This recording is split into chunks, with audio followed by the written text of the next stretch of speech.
my goodness, folks, what's up? This is Michael from The Graveyard Shift in the wee hours of the night with your daily trivia question. Once again, I had a couple of days off. It was rest. It was relaxation. Charge my batteries. I've got one more kind of stressful week of final exams to go, and then I'm going to have a little bit of downtime, so I'm just ready to tackle this week, quite frankly. And I'm calling this Deuce Day Tuesday. It's 2/22/22, all the twos. So that's pretty cool. Anyhow, the answer to the previous trivia question was internment camps.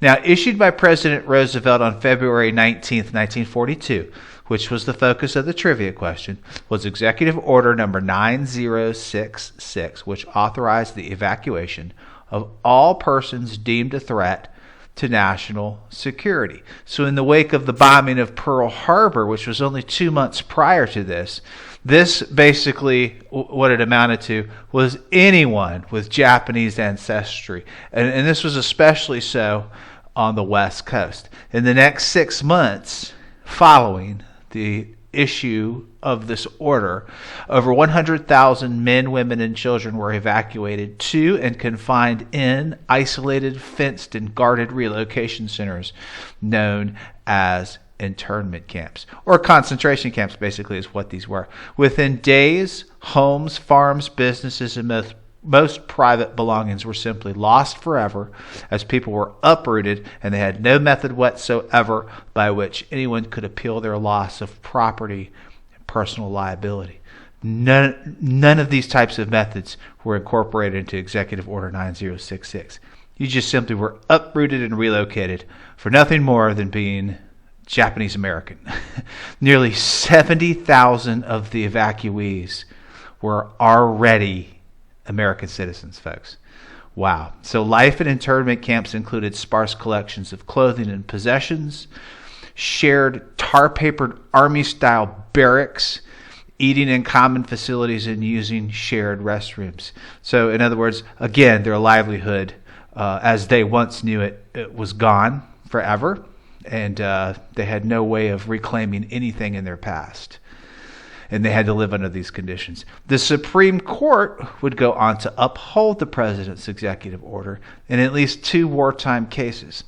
So, in 1988, Congress passed and President Reagan signed the Civil Liberties Act of 1988 that acknowledged the injustice of so-called internment, apologized immensely for it, and provided a measly $20,000 cash payment to each person who was incarcerated.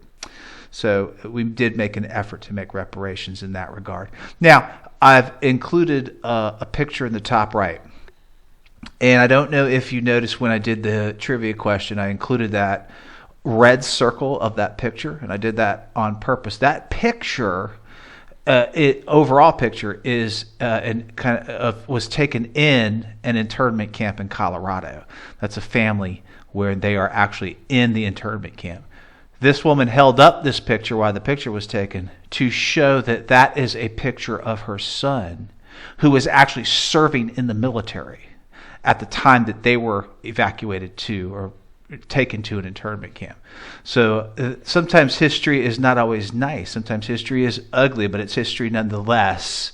And this is a perfect case of that indeed.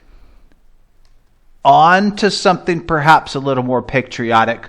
The new trivia question for today, February 22nd, on this day in 1980, in one of the most dramatic upsets in Olympic history, the underdog U.S. hockey team defeats the 4-time defending gold medal winning Soviet team at the Olympic Winter Games in Lake Placid, New York, in a match that went down in history as, and became known as this.